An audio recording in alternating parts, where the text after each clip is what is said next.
Department সম্বোধন কৰিব। ৰাজ্যসভাৰ দুবাৰৰ সাংসদ, বৰ্তমানৰ সাংসদ অখিলেশ প্ৰসাদ সিং ডাঙৰীয়া, সত্যব্ৰত কলিতা ডাঙৰীয়া, আমাৰ নদুৱাৰ সমষ্টিৰ পৰা কংগ্ৰেছ প্ৰাৰ্থী হিচাপে প্ৰতিদ্বন্দ্বিতা কৰা সুনীল ছেত্ৰী ডাঙৰীয়া, আমাৰ সাধাৰণ সম্পাদক প্ৰশাসন বিপুল গগৈ ডাঙৰীয়া, অৰুণ তিৱাৰী ডাঙৰীয়া, আমাৰ ছ'চিয়েল মিডিয়া চেয়াৰমেন ঋতুপৰ্ণ কোঁৱৰ ডাঙৰীয়া। এতিয়া আমি অন্য কথালৈ নাযাওঁ, পোনপটীয়াকৈ আমাৰ सिंह डांगरिया, अभी मैं सिंह जी से गुजारिश करेंगे जो हमारा मूल टॉपिक उस पर हम समाधान करेंगे। इस प्रेस वार्ता में उपस्थित जिन्होंने अभी आपको संबोधित किया और मुझको इंट्रोड्यूस किया, मेरे पुराने सहयोगी पूर्व सांसद अब्दुल खालिक साहब, पूर्व विधायक कांग्रेस पार्टी के आसाम के मूर्धन्य नेता सत्यव्रत कलिता जी, सुनील छेत्री जी, विपुल गोगई जी, रमन्ना बरुआ साहब, अरुण तिवारी जी, ऋतुपर्णा जी और ऋतुपर्णा जी हो गया तो हो गया, और प्रेस के उपस्थित सभी साथियों।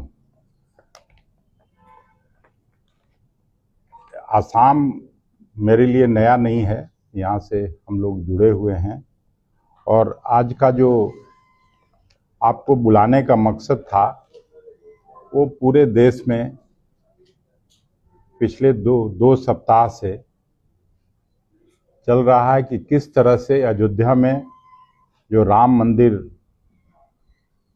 में जो लोग चढ़ावा चढ़ाते थे, पूजा अर्चना करने जाते थे, और उस चढ़ावे के पैसा का भी बड़े पैमाने पर गबन हुआ।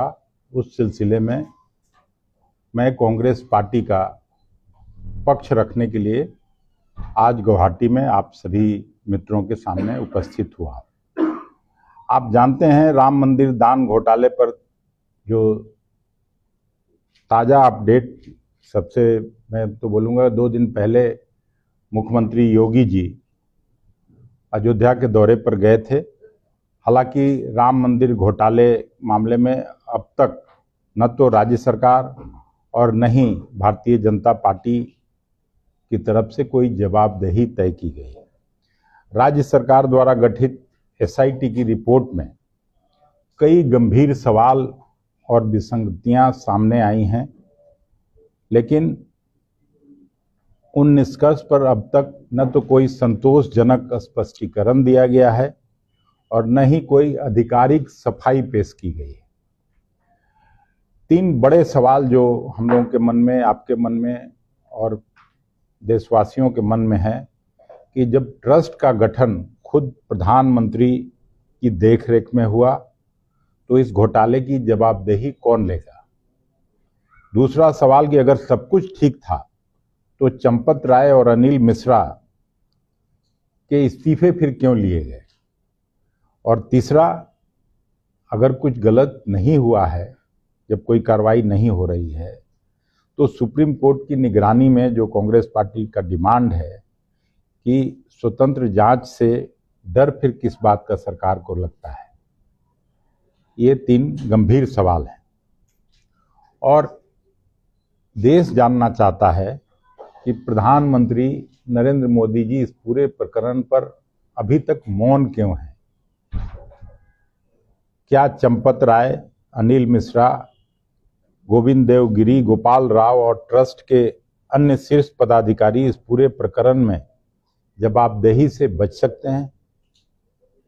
जब पूरा ट्रस्ट कटघरे में है तो केवल छोटे कर्मचारियों पर ही कार्रवाई क्यों।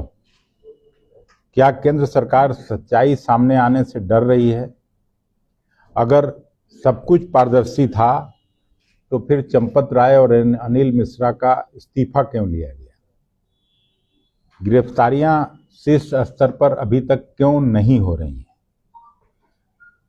फिर जो हम लोगों की कांग्रेस पार्टी है उसका जो प्रमुख मांग है कि सबसे पहले तो प्रधानमंत्री नरेंद्र मोदी जी को आकर देश के सामने जवाब देना चाहिए। प्रधानमंत्री को स्पष्ट करना चाहिए कि ट्रस्ट के गठन, शीर्ष नियुक्तियों और प्रशासनिक निगरानी में उनकी सरकार और प्रधानमंत्री कार्यालय की क्या भूमिका रही है, इस पर स्पष्टीकरण देना चाहिए। और इतने गंभीर आरोपों के बाद वे अब तक मौन क्यों हैं? तत्काल गिरफ्तारी, जो दूसरा हम लोगों का कांग्रेस पार्टी डिमांड कर रही है कि चंपत राय, अनिल मिश्रा और इस पूरे घोटाले में शामिल सभी प्रभावशाली व्यक्तियों के विरुद्ध तत्काल एफआईआर दर्ज किया जाए और उनको गिरफ्तार किया जाए। फिर सुप्रीम कोर्ट के निगरानी में एक स्वतंत्र जांच हो। कांग्रेस पार्टी का ये शुरू से डिमांड है। पूरे प्रकरण में दूध का दूध और पानी का पानी तब तक नहीं आएगा जब तक सुप्रीम कोर्ट की निगरानी में नहीं हो। श्री राम जन्मभूमि तीर्थ क्षेत्र ट्रस्ट को तत्काल भंग किया जाना चाहिए। वर्तमान ट्रस्ट को भंग करके उसमें धर्माचार्यों, प्रतिष्ठित नागरिकों, प्रशासनिक विशेषज्ञों और स्वतंत्र सदस्यों के साथ एक नई, पारदर्शी और जवाबदेह ट्रस्ट गठित किया जाना चाहिए। पांचवां, चढ़ावे और चंदे का पूर्ण फॉरेंसिक ऑडिट होना चाहिए। राम मंदिर के लिए प्राप्त समस्त चंदे, चढ़ावे, भूमि खरीद, आयोजनों और व्ययों का स्वतंत्र फॉरेंसिक ऑडिट कर उसकी रिपोर्ट सार्वजनिक किया जाना चाहिए। भगवान राम किसी राजनीतिक दल की संपत्ति नहीं है और वे करोड़ों भारतीयों की आस्था हैं। भगवान राम के नाम पर जुटाए गए धन की कथित लूट और उस पर पर्दा डालने की हर कोशिश देश की धार्मिक चेतना का अपमान है। हम लोग पहले से भी, और मैं तो हाउस में भी एक बार भाषण किया कि हम लोग भगवान राम के पुजारी हैं और ये आरएसएस और भारतीय जनता पार्टी भगवान राम के व्यापारी हैं। तो उस समय तो भाषण में मैं कहा था, लेकिन अब इस बात की पुष्टि हो गई कि किस तरह से चंदे का भी व्यापार ये लोग कर रहे हैं। पूरा देश सदमे में है इसको लेकर कि कहीं भी कभी किसी के आस्था के साथ मजाक हो, ये देश का जनमानस स्वीकार करने को तैयार नहीं है।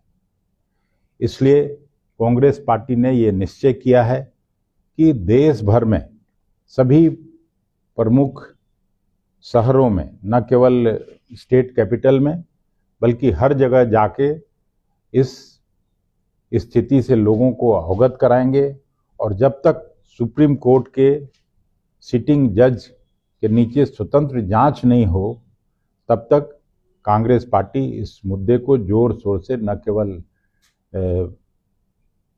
भिन्न भिन्न शहरों में बल्कि आने वाला जो सत्र है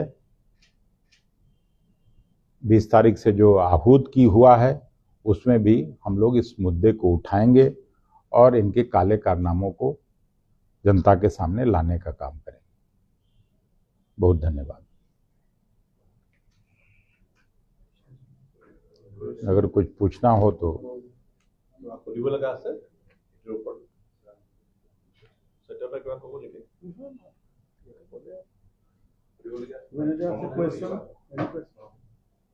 ठीक है। क्या যদি নাই মই আন এটা কথা কৈ দিছো,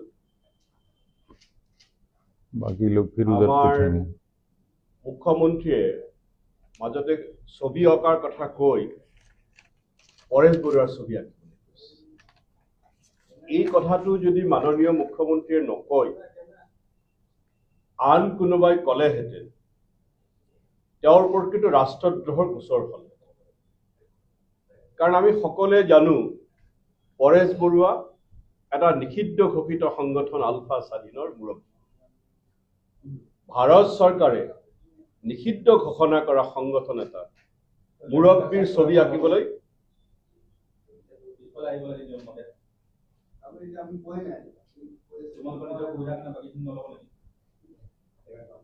ভাৰত চৰকাৰে নিষিদ্ধ ঘোষিত কৰা এটা সংগঠনৰ মুৰব্বীৰ ছবি আঁকিবলৈ মুখ্যমন্ত্ৰী আহ্বান জনাইছে।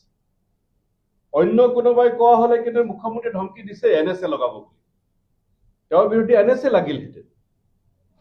কিন্তু এটা মুখ্যমন্ত্ৰীৰ ক্ষেত্ৰত কি হ'ব, কেন্দ্ৰীয় গৃহমন্ত্ৰীৰ এই ক্ষেত্ৰত স্থিতি কি হ'ব, মুখ্যমন্ত্ৰীৰ বিৰুদ্ধে কেন্দ্ৰীয় গৃহমন্ত্ৰীয়ে ব্যৱস্থা ল'বনে নাই।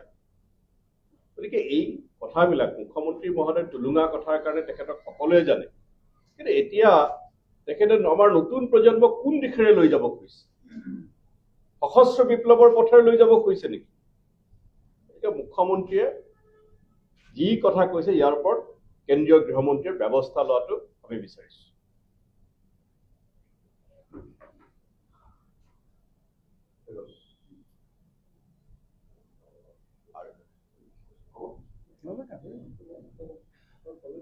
Any question regarding Ram Mandir?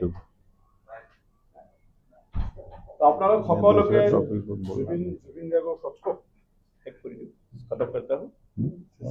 আপোনালোক সকলকে ধন্যবাদ জনাইছো আজি পুৱাই আহি আমাৰ এই সংবাদ মেল কভাৰ কৰাৰ কাৰণে সকলোকে ধন্যবাদ জনাইছো।